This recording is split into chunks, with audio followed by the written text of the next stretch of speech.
Il y a une étape fondamentale, une étape qui est même contre-intuitive pour améliorer sa vitesse au piano que je suis certain tu ne fais pas. Qu'est-ce que tu fais pour améliorer ta vitesse au piano? Tu prends un morceau, tu prends un motif, tu vas le jouer et tu vas petit à petit augmenter le tempo par 5 ou par 10 jusqu'à atteindre la vitesse souhaitée. Ça paraît parfaitement logique, ça paraît parfaitement naturel. Et si je te dis qu'il faut faire exactement l'inverse?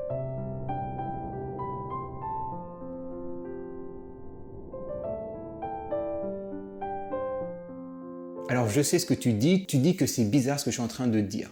On va prendre un exemple concret, parce qu'il y a plein de choses qui sont contre-intuitives et c'est important de mettre le doigt sur ce qui ne va pas. Par exemple, petit aparté, si tu fais du running, tu vas peut-être te dire pour que j'améliore mes temps, il faut que je m'entraîne, que je cours de plus en plus vite. Or, c'est l'inverse, il faut que tu cours très lentement. Parce que courir vite, ça muscle tes muscles. Or, pour améliorer son temps, il faut être essoufflé le moins rapidement possible. Et donc, ce qu'il faut améliorer, c'est son cœur, et pour ça, il faut courir lentement. Lentement, on pourrait le définir techniquement, mais c'est pouvoir parler pendant que tu cours. Et tu vois que là, c'est pas du tout naturel et que ça te paraît pas logique alors que ça l'est quand on l'explique. Donc on va prendre un motif, on va prendre un truc un peu plus oriental, flamenco. On va prendre... Alors attends une seconde que je cherche.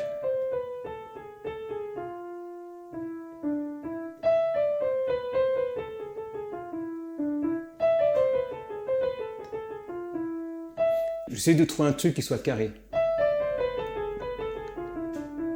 Oui, c'est bien ça. Voilà. Donc on va prendre ce motif. Je te montre sur la caméra. On va d'abord commencer de notre Mi. On va d'abord descendre notre gamme. Donc notre gamme, ça va être ça. Donc que les notes blanches, sauf le sol dièse. On va descendre. Quand on arrive sur notre sol dièse, on va reprendre avec notre Si pour continuer à descendre. Et on va finir avec le... Donc je te refais, on descend.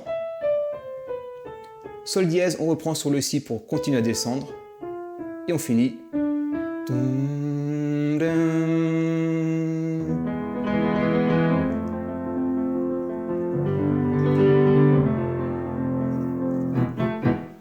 Donc ça, c'est notre motif. Qu'est-ce que tu ferais si tu veux le travailler, ce motif, pour le jouer rapidement? D'abord, tu vas le jouer à un tempo que tu peux jouer avec un métronome de préférence.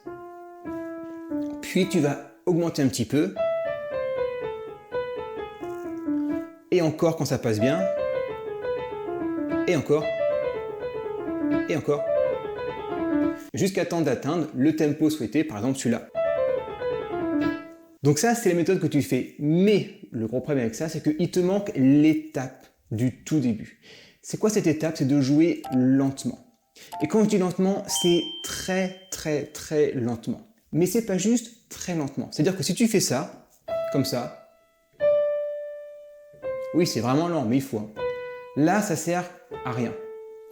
Parce que ce qui est important, c'est que tu prennes pleinement conscience de chaque geste de tes doigts. Il faut que tu sois en pleine conscience, que tu ressentes bien chaque doigt, chaque appui de la main, chaque gestuelle. Il faut que tu sois concentré sur tes gestes. Il ne faut pas juste que tu joues lentement et que tu regardes ailleurs, parce que là, c'est sûr, ça ne sert à rien. Mais il faut que tu te dises, ok, là, j'ai le poids qui est comme ça. Là, j'ai le poids qui est ici. Toi, il faut que tu ressentes toute ta main. À ce tempo-là, hein. Là, c'est pas le tempo tuto ralenti, c'est le vrai tempo dans lequel il faut jouer. Ressentir le poids de ta main. Voir si les écarts sont faciles. Là, tu vas te dire, attention, là, j'ai un passage, donc tu peux refaire le passage. Là, tu vois si tu as un bon appui, etc. Très lentement. Alors, je sais, ça va être dur de jouer lentement, hein, parce que on n'a pas l'habitude dans la vie de tous les jours de prendre vraiment son temps. Et là, c'est aussi un exercice un peu culturel aussi de, ok, être capable de jouer ça peut-être 5 fois très lentement. Et tu vas voir, ça va te démanger de reprendre la vitesse. Mais voilà, travaille-le bien d'abord comme ça. C'est hyper important. Et je dis ça, c'est tous les pianistes qui jouent comme ça. Parce que d'abord, il faut que ta gestuelle, elle soit parfaite. Parce que si tu fais pas ça, qu'est-ce qui va se passer? Tu n'auras pas une gestuelle parfaite et en fait, tu vas augmenter, mais tes fondations vont déjà pas être nickel. Et donc forcément, ça va se fissurer et ça va pas aller. Donc c'est pour ça qu'on lui dit travailler lentement, mais on oublie souvent de dire travailler très lentement et en pleine confiance avec un vrai ressenti.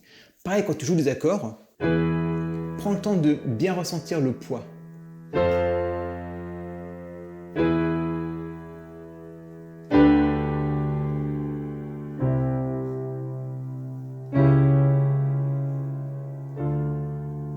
Et ce que tu peux faire pour voir pleinement les effets de cet exercice, c'est d'abord commence à jouer ce motif comme tu l'aurais fait, ok. Essaie d'atteindre un tempo, note le tempo que tu arrives à atteindre. Ensuite, essaie de le jouer 5 fois très très doucement et réessaie ensuite. Et tu verras que tu vas arriver à monter un peu ton tempo.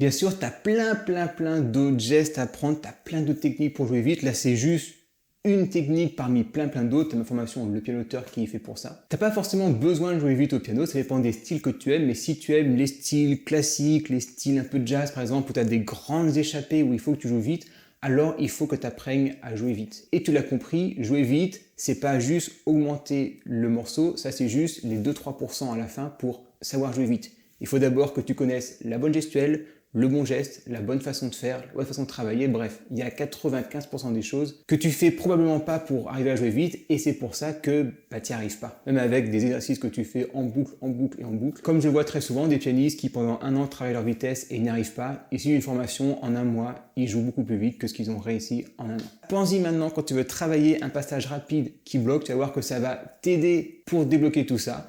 Et puis surtout, comme d'habitude, n'hésite pas à te former parce que pour apprendre un instrument ou pour apprendre n'importe quelle compétence, il n'y a pas le choix, il faut se former avec une personne physique ou une formation. Je te souhaite une très bonne journée ensoleillée et je te dis à très bientôt.